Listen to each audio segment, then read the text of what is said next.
there, you'll need to find a postal worker to help you. There are many reasons for going to a post office. Some people have to mail packages or letters. Others have to pay their utility bills.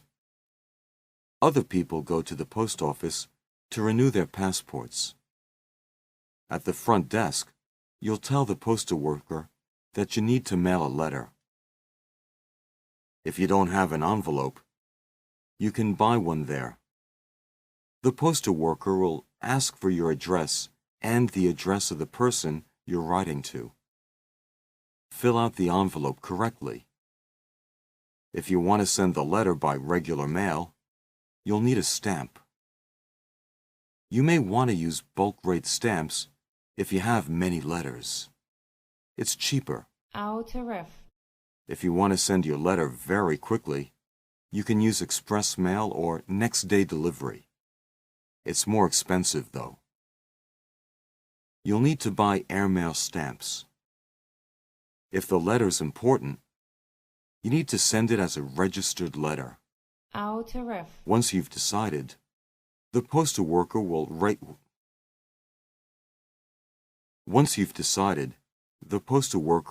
weigh the letter and tell you the cost. Then you pay the postal worker and bring your letter to the mailbox. Remember to put it in the right one. There are often 3 different mailboxes: the foreign and special delivery, the out-of-town, and the local boxes. If you put your letter in the wrong box, it might get lost. However, if you don't go there, you won't need to find a postal worker to help you. You won't see other people mail packages or letters. You won't see people pay the utility bills, nor will you see other people renew their passports there. You won't tell the postal worker at the front desk that you need to mail a letter. You won't buy any envelopes, even if you don't have one. The postal worker won't ask you for your address, nor will he ask the address of the person you're writing to. You won't have to fill out the envelope correctly. You won't need a stamp because you don't need to send the letter. You won't use bulk rate stamps either, even though they're cheaper. You won't care if there are services such as express mail or next day delivery. You won't care if it's more or less expensive. You won't need to buy airmail stamps. Even if the letter's important, you won't need to know how to send it as a registered letter. The postal worker won't weigh the letter, nor tell you the cost. Then you won't pay the postal worker, nor bring your letter to the mailbox. You won't have to remember to put it in the right box. And finally, you'll go home. If the postal workers serve you quickly and courteously, you'll remember that post office and you'll refer it to your friends. On the contrary, if it's a bad post office, you won't remember it, and you'll never go back there again. On the contrary, if it's a bad post office, you won't remember it, and you'll never go back there. You'll find another branch office. Mini topic 12. Go to the doctor's office to have an overall medical checkup. If you need to have a medical checkup, you'll have to go to a doctor's office. In case you don't know a good doctor, you'll ask your friends or relatives. Once you can find one, you'll have to call his or her office in order to make an appointment. The receptionist will help you with it. Don't forget to go there on time. When you get there, you'll tell the receptionist that you've arrived, and he or she'll give you a patient's form to fill out about your medical history. He or she'll also ask if you have insurance coverage. If you do have insurance coverage, you'll give your insurance card to the receptionist. Be sure to include information about your last family physician. After you've finished writing the form, you'll return it to the receptionist and wait in the lobby until it's your turn to see the doctor. Then a nurse will take you to a room. There, you'll wait until the doctor comes to give you a medical checkup. During your overall medical checkup, the doctor will check your head, legs, and chest. Then he'll check your blood pressure. After examining your body, the doctor may give you a shot. He may also give you a prescription if you're sick. After you've had your checkup, the doctor will tell you his diagnosis. Then you'll return to the receptionist's desk. You'll have to pay for your checkup. If you have insurance coverage, you may not have to pay as much. However, if you don't go there, you won't tell the receptionist that you've arrived, and he or she won't give you a patient's form to fill out about your medical history. He or she won't ask if you have insurance coverage. You won't give your insurance card to the receptionist even though you have insurance coverage. You won't have to include information about your last family physician. You won't return it to the receptionist nor wait in the lobby until it's your turn to see the doctor. No nurse will take you to a room. You won't wait for the doctor to come in to give you a medical checkup. The doctor won't check your head, legs, and chest. He won't check your blood pressure. The doctor won't give you a shot, nor will he give you a prescription. The doctor won't tell you his diagnosis either. Then you won't return to the receptionist's desk. You won't have to pay for your checkup. And finally, you'll go home. If the doctor's good and caring, you'll remember him. You'll refer him to your friends. You'll keep his phone and address in your telephone book. But if he's a bad doctor, you won't refer him to your friends, and you won't go back there next time when you're sick. You'll find another doctor. Mini topic 13. Go to the dentist's office to have a dental checkup. If you need to have a dental checkup, you'll have to go to a dentist's office.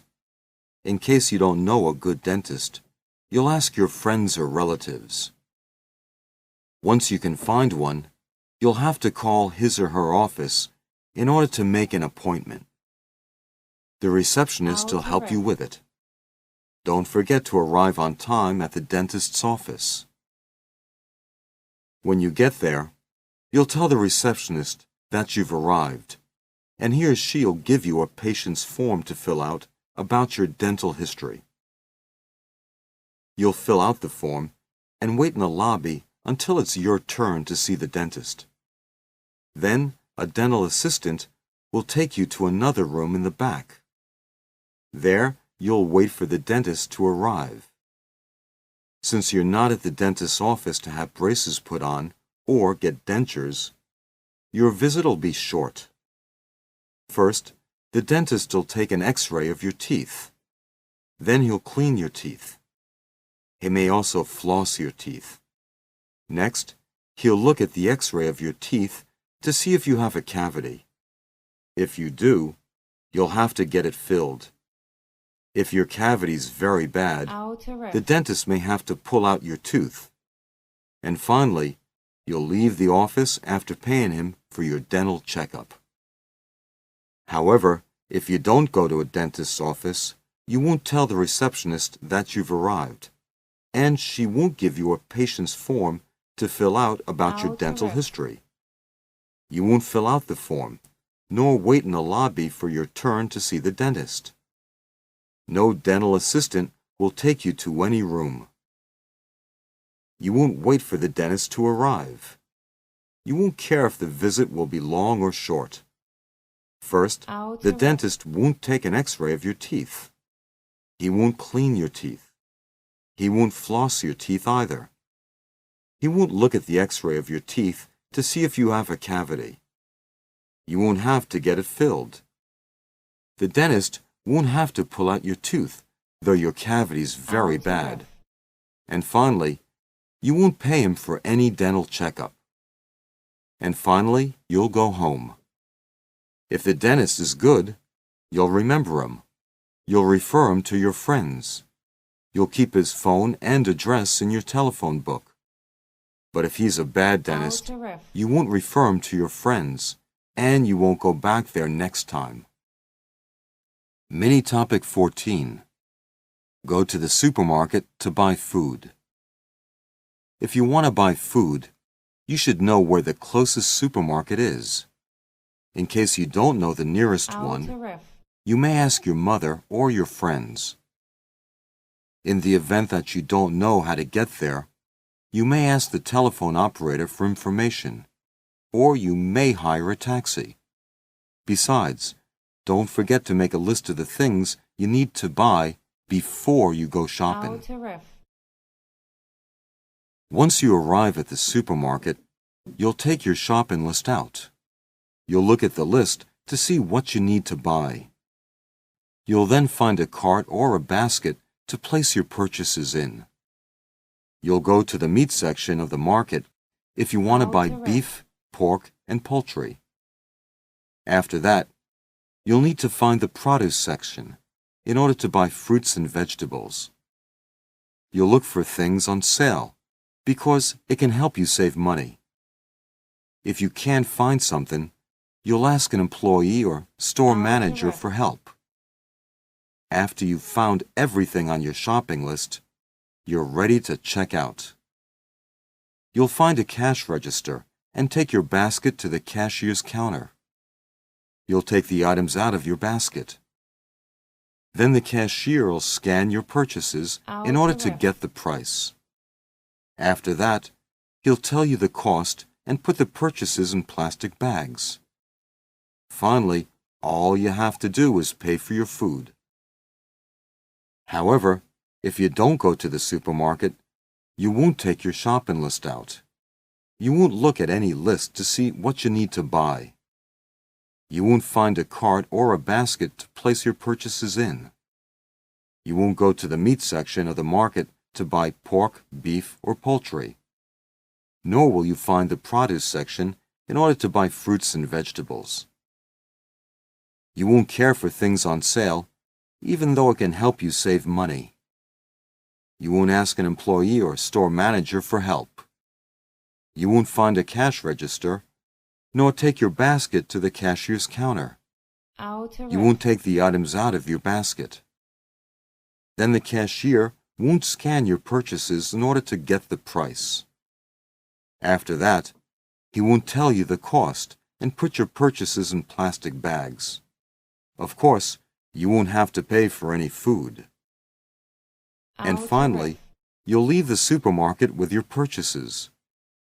If the service is good, you'll remember it and come back next time. You may also refer it to your friends and other relatives. If it's bad, you won't remember it, and you'll never go back there to buy food again. Mini topic 15. Go hunting in the forest. If you want to go hunting in the forest, you need to find out information about the area. You should try to find a map and talk to other people who've hunted in the same area. You'll have to pack carefully, including food and sleeping supplies. It's a safe practice that you tell someone where you're going. You should also try to take a friend with you on your hunting trip. When you're hunting in the dense forest, you need to bring a hunting gun along. While hunting, don't forget to take your hunting license with you. If you shoot a deer or a bear, you're hunting for meat. These animals are very big. Killing a squirrel does not give you much meat. It's forbidden to kill some kind of animals, such as a tiger or a monkey. After you kill the animals, you have to carry them out of the forest. You'll have to move them. You can take the meat home for food. You can also sell the animals to others for them to eat. However, if you don't go there, you won't need a hunting gun. You won't have to take your hunting license with you. You won't care if it's forbidden to kill some kinds of animals